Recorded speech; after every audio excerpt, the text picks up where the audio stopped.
I never imagined a dog could alter the course of my life. To me, dogs had always been pets, companions for those who needed emotional support, but I never thought I'd become attached to one.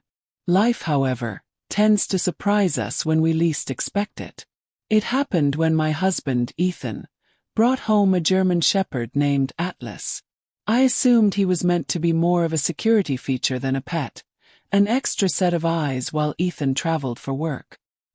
His job in global business often pulled him away for extended periods, and though I was used to being alone, it didn't make his absences any easier. "He'll keep you company while I'm away," Ethan had said, handing me the leash. I smiled and accepted it, but in my heart, I felt little more than indifference. I had adjusted to living in silence. I never relied on animals for comfort. Ethan has always been the center of my world. When he's home, everything feels right. His laughter echoes through the rooms, and his warmth fills every corner of the house. When he's gone, it's like the walls grow colder and the nights stretch endlessly. We talked every day through video calls, but hearing his voice wasn't the same as having him beside me. First, Atlas was simply present. Quiet, observant, always lingering in the background. He trailed behind me from room to room, but never asked for anything. I fed him, walked him, and occasionally scratched his head without much thought. To me, he was more responsibility than companionship. But Atlas didn't mind. He just watched, always waiting with eyes that felt far too knowing. Then one night something shifted. After finishing up my evening routine, I returned to the bedroom seeking some sense of solace. I ran my hands along my arms, imagining Ethan's touch, gentle and familiar. I wrapped myself in a blanket, trying to fill the void he left behind. In the stillness, I tried to comfort myself, not from passion, but from aching loneliness, a deep hunger for connection. I was so lost in my thoughts that I didn't hear the soft sound of the door nudging open. Quiet footsteps moved toward me. Atlas had pushed the door open with his nose and now stood in the doorway, head tilted. His gaze filled with something that almost looked like concern. I smiled weakly and patted the empty spot beside me. "Come on, boy," I murmured. Without hesitation, he jumped onto the bed and settled beside me, his head gently resting on my lap. His warmth radiated through the thin fabric of my nightgown, and I found myself combing my fingers through his thick fur. A strange sense of calm settled over me. I rubbed his side and leaned closer to where he lay. I hadn't realized how large he was until that moment. When my hand slid across his body, he released a low sound, not aggressive, more like a patient sigh. "You always seem to know when I need you," I whispered, scratching behind his ears. His tail thudded softly against the mattress, and he exhaled contentedly. In that quiet moment, his silent presence became the balm I didn't know I needed. He wasn't Ethan, but he understood in a way no one else did. He stayed, and sometimes that was everything. That night, I lay beside him, Atlas curled against me, and I began to understand something new. Love doesn't always appear in grand gestures or dramatic declarations. Sometimes it reveals itself in quiet loyalty, the way someone stays when the world feels like it's slipping away. When morning came, I returned to my routines, still waiting for Ethan to come back. But until then, I took solace in what I had, in the warmth of a dog who never left my side and somehow always knew when to be near. One evening, as rain hammered the windows and the wind howled outside, I struggled to lock the back door. No matter how I turned the key, it wouldn't budge. Panic began to rise in my chest. What if someone could get in? Ethan wasn't here. I was alone. My hands trembled and my breathing quickened. Just then, a nudge at my hand startled me. Atlas stood beside me, calm and alert, his eyes focused. He moved purposefully to a drawer near the kitchen, pawed at it twice, then turned to look at me. Confused, I opened the drawer. Buried beneath old mail and receipts was a spare set of keys. I had completely forgotten they existed. I rushed back and tried them on the lock. The key slid in and turned smoothly. Relief flooded through me. But more than that, I felt something deeper. A strange, warm reassurance. I turned to Atlas, sitting nearby with an expression that almost seemed knowing. His tail gently wagged against the floor. That night, I sat with him on the kitchen floor, his head heavy on my lap, his body pressed close.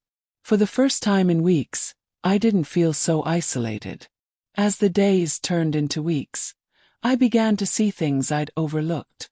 The way Atlas instinctively positioned himself between me and the door whenever there was a knock. How he quietly pressed his nose to my palm when I sat in silence too long. Or how he stayed close when I couldn't sleep. One evening while preparing dinner, I found myself talking to him. Not just casual chatter, but real conversation. I told him about my day, my frustrations, my fears. The kinds of things I never said out loud. And he listened. Without interruption. Without judgment. Somehow it was enough. I had always thought love had to be loud.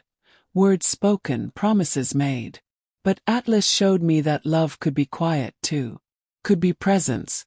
It could be found in silence, in understanding, in patience. What I didn't realize then was that Atlas would soon do something far beyond emotional comfort. He would save my life. Ethan's trips began to stretch longer, and his calls grew less frequent. I tried to be understanding, but the loneliness remained. And in that space, Atlas filled the void. Then one night, returning from a late grocery run, I noticed a black sedan parked across the street, its engine idling. I brushed it off. But when the same car appeared again the next evening, and again after that, a chill settled in my stomach. I locked the door quickly and drew the curtains. Atlas stayed close, alert, ears perked up. I told myself I was imagining things. But deep down I knew something wasn't right. A few nights later I heard it. A rustle outside the bedroom window. The crunch of gravel beneath someone's shoes. My heart pounded. Atlas was already at the window, growling low and deep. Then a sharp bark tore through the night. I heard the sound of retreating footsteps. Barely slept. But Atlas remained beside me, a steady, protective force. In the morning I called Ethan, my voice shaky. He sounded concerned but distracted. "It's probably nothing," he said. "I'll try to come back soon." But I couldn't wait for rescue. I reinforced the doors, added locks, and installed security cameras. Each evening, Atlas and I walked the perimeter together, watchful. Then we saw him. A man, tall and lean, standing casually near the end of the street. Something about him made my skin crawl. Atlas growled again. The man turned, sensing our gaze, and disappeared into the shadows. The next day I saw him again, this time in broad daylight, talking to neighbors, laughing, shaking hands. He caught my gaze and smiled politely, lifting a hand in greeting. "That's Luke," said Mrs. Ramsey, my elderly neighbor, as she passed by. "He just moved in. Supposedly helping with the neighborhood watch." I forced a smile, but my unease deepened. That night sleep wouldn't come. Every creak and groan of the house made me jump. Then just past midnight I heard it, the soft click of the gate. Atlas growled. I reached for my phone, hands fumbling, heart racing. Then the back door burst open. Luke stood in the doorway, breathing hard, his eyes wide and wild. "I knew you'd be alone," he whispered. "I've been watching you." Terror took hold. I stumbled back, trying to scream. "Get out!" he yelled. But he advanced, a twisted grin on his face. Before he could reach me, Atlas sprang into action, a flash of muscle and teeth. He lunged at Luke, sinking his jaws into the man's arm, pulling him backward with a force I didn't know he had. Luke struggled, shouting, cursing. Then a glint of metal. "A knife!" he screamed. The blade plunged into Atlas. He whimpered, his body trembling. Luke shoved him aside. Something inside me snapped. I grabbed the nearest thing, a heavy glass vase, and slammed it into Luke's head. Again and again, until he collapsed. Sirens blared. Blue and red lights lit up the house. Officers burst in, hauling Luke away in handcuffs, blood trailing from his head. But all I saw was Atlas. I cradled him in my arms, my hands slick with his blood. "Please," I sobbed. "Just stay with me a little longer." His breath was shallow. His eyes flickered. Then nothing. An officer tried to pull me away, speaking softly. But I couldn't let go. He had saved me, my guardian, my confidant, my family. The house felt empty without him. Hollow. But the strength he gave me, the courage, the unconditional love, those things stayed. They lived in my heartbeat. In every quiet moment.